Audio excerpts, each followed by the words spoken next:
So the next thing is when you are, let's say that you have come across a provider that you like, and then everything that they said sounds good, you comfortable with it.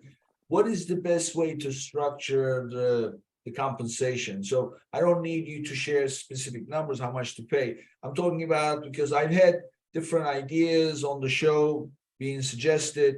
Of course, there's the fixed fee, there's the ad spend percentage, and the different ways to work. Share with us, is there an industry standard, and what is the best formula for a healthy relationship for both sides? Yeah, man, I have this conversation all the time, and that's why we're so flexible with the ways that we charge, because different brands, it makes sense to get paid in different ways. There's a couple ways that you can ultimately run payment through the DSP. It can be pretty straightforward where you pay us X on a monthly basis. The other thing with the DSP is that more often than not for agencies, the way that it has to work, because the DSP seats will be given to the agency in most cases. It's different if it's a tech service provider, but whatever. And the ad spend invoice will typically have to be invoiced up front because the money ultimately comes out of the agency's account. So if we are going to spend $2,000 a month in July in the DSP, often we'll have to invoice the $10,000 by the end of June, and then we spend through that and we roll over any underspend, whatever that is. But all that to say, a couple main ways. One of them is just a basic monthly retainer. You pay me, a couple thousand, whatever it is per month. We'll figure out budgets and we ride off into the sunset. The other way is operating off of a percentage of ad spend. That is just always going to be a mixed bag. We have clients that we do that with because it just absolutely makes sense to do it that way. For smaller brands, it doesn't always make as much sense. Some brands have they're a little bit gun shy of doing that just because they feel that the incentives aren't mutually aligned. In essence, that an agency is going to be incentivized to constantly push spend if they're paid off of a percentage of that spend.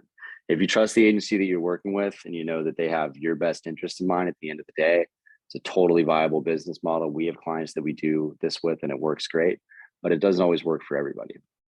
Yeah. The other piece is you can either have that ad spend charged directly as an agency through the DSP. And what that means is every dollar that you see in the DSP will be inclusive of agency fees. So total costs, CPM, return on ad spend, your agency fee will be baked into that, or it can be housed separately and you're charged completely separate of the platform by your agency. So it's a lot of ways to do it. And the only way that I can answer that is it's whatever makes the most sense for your brand. And if you prefer a monthly retainer, do it that way. If a percentage makes sense and you can bake that into your budget and that's how you pay for other forms of service, then that makes sense too. Yeah. So you know what I like? I like the ad spend, but with a commitment, if you like, as a performance Yep. indicator. Like a return on ad spend performance variable. We've worked on things like that too. So typically when somebody asks me what's the best way, I say, don't do fixed monthly, because that means that no matter what they do, how good they do, they are going to get the same amount of money. So frankly, that mentality either way does not work. So if people don't get a return on their hard work, they just will only work so hard. So so I say ad spend. However, there has to be a monthly minimum. So I say agree with a monthly minimum that's small enough that won't bother you, but at the same time large enough to be respectable to cover the basics, and then go percentage of ad spend, as long as they agree that your takeoffs will not drop below whatever. And then if it does, you can decide this is not working, and they also know, and this is not going to happen overnight, of course, they're going to see that happening. And or you can apply that to your arrangement. This is something.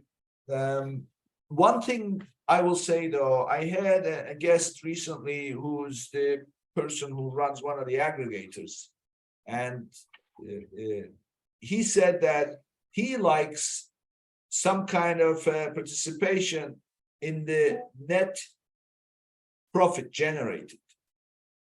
And Yep. net profit being this calculated by sales minus ad spend, so that they are not incentivized to keep pushing sales without having some kind of return. What is Yep. your take on that? I think that makes a lot of sense as well. It's funny, every single structure that you've mentioned, we've done before. I think that one makes sense as well. I think it depends on the size of the brand. We've had clients that we've worked with when they're a little bit smaller that we run on that sort of system. I think it makes a ton of sense under the right circumstances. The only reason I've heard why particular brands have been very reluctant to utilize that sort of strategy is if they had already been generating X amount prior to the agency stepping in. Like, let's say they had already been running PPC for a long time, they've been generating all this profit, an agency comes in to help take over with management.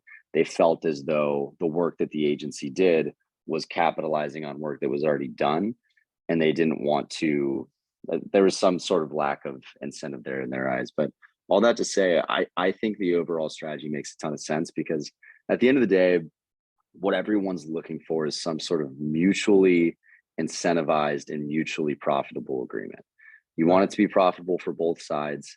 You want the agency to aim to hit your KPIs as best they possibly can, and you want them. And usually the best way to do that is through some sort of performance variable. That can either be a set variable that's triggered by a certain KPI, or it can be a percentage. But I've seen both be very effective. But you're definitely right that I do think it makes the most sense to have some sort of mutually aligned variable.